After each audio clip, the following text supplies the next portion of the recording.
In the name of the Father, and of the Son, and of the Holy Spirit. Amen. Shalom. Today, I am going to speak about St. Thomas the Apostle. He was one of the 12 apostles chosen by Jesus, and he preached the gospel in Taxila, Pakistan. So the gospel was already preached in the first century. So we belong to the Apostolic Church. Let us see what the Bible tells about St. Thomas the Apostle. In the Gospel of John, chapter 11, verse 16, when Jesus wanted to go to Bethany, and he said, let's go to see him, to see Lazarus. St. Thomas said to the other disciples, let us also go to die with him.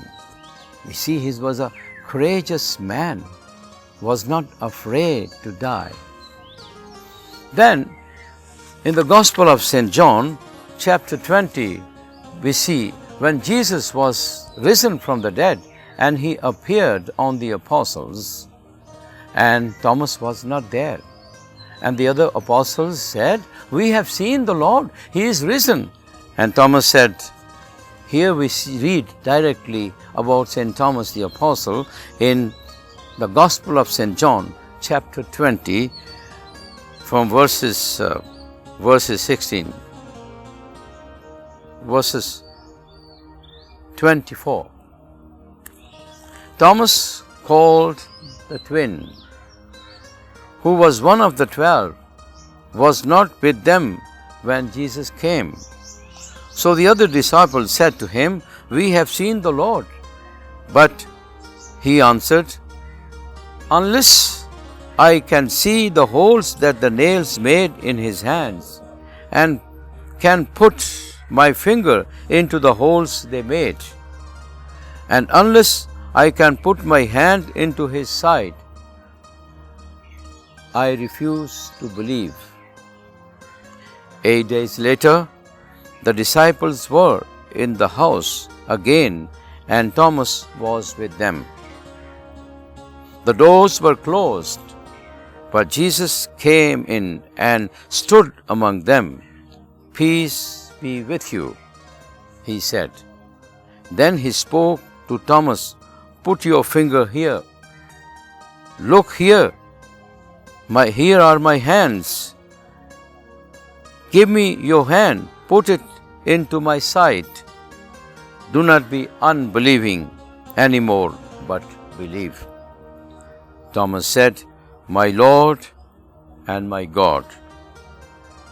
Jesus said to him, you believe because you can see me.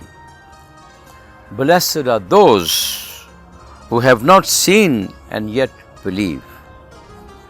We see here St. Thomas the Apostle, he did not believe first, and when Jesus appeared second time, then he believed. Often we talk about St. Thomas as a doubting Thomas, but the reality is this, that he wants to investigate, he wants to use the reason. He is slow to believe, but once he believed, there's no turning back. He surrenders himself completely, and then he gave his life for his master. After the feast of Pentecost, the disciples divided the whole world among themselves to preach the gospel. And St. Thomas was supposed to go to India to preach the gospel. He said, no, I'm not going. It's very far. The journey is very difficult. I don't know the language. I'm a Hebrew. I'm not going. I don't want to go there. So the same night, Jesus appeared on Thomas and said, Thomas, you have to go to India. Thomas said, Lord, send me wherever you want to, but not to India.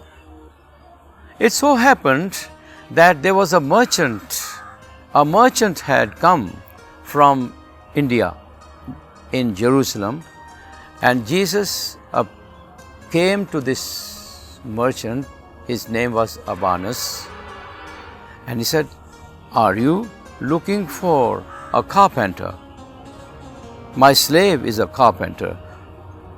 I desire to sell him. Do you want to buy him?"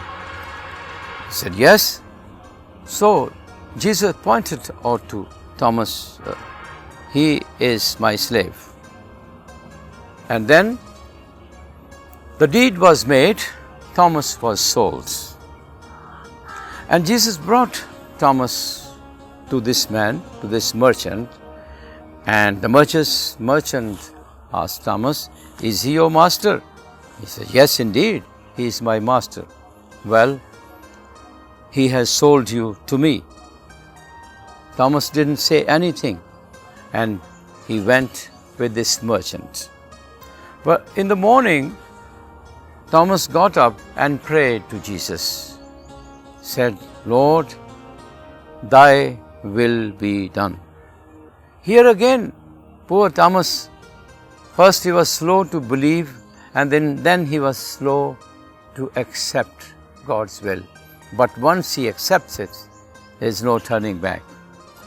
So he went to India, and there King Gundavaras of Taxila, he gave him a lot of money to build his palace.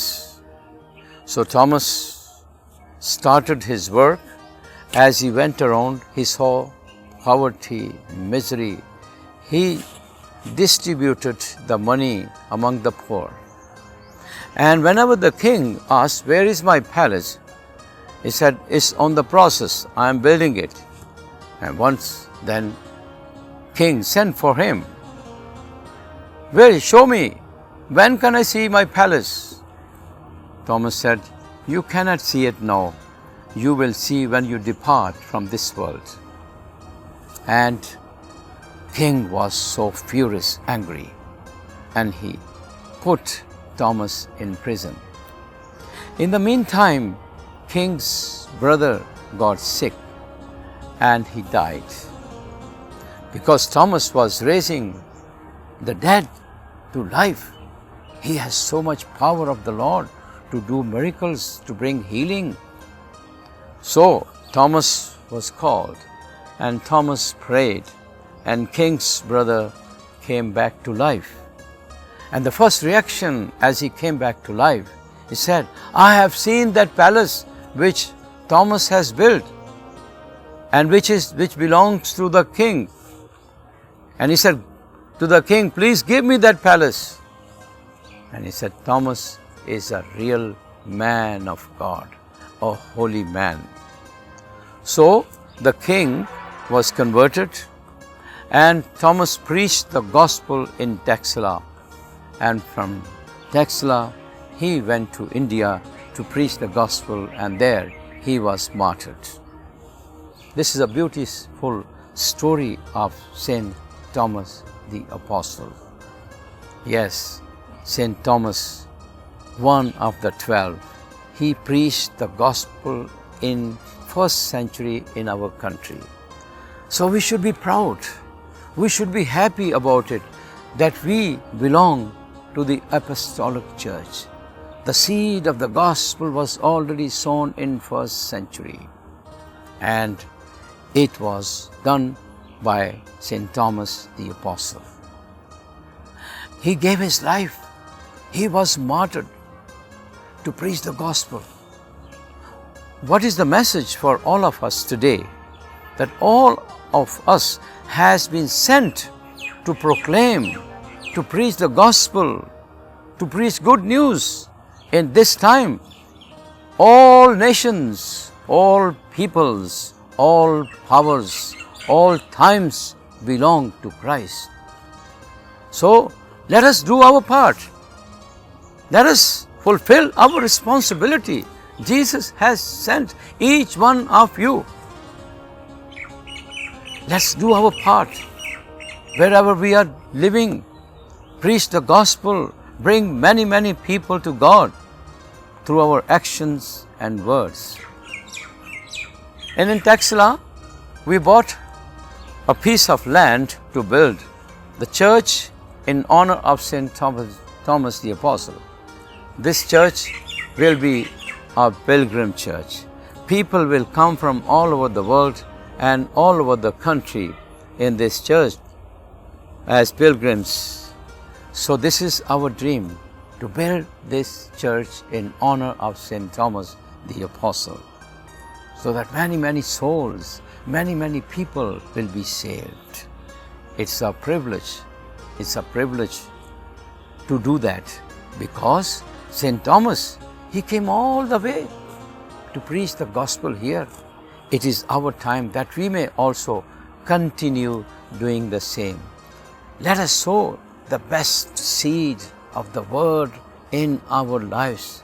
We continue the work of Jesus, which was given to Thomas, and through Thomas it has reached to us.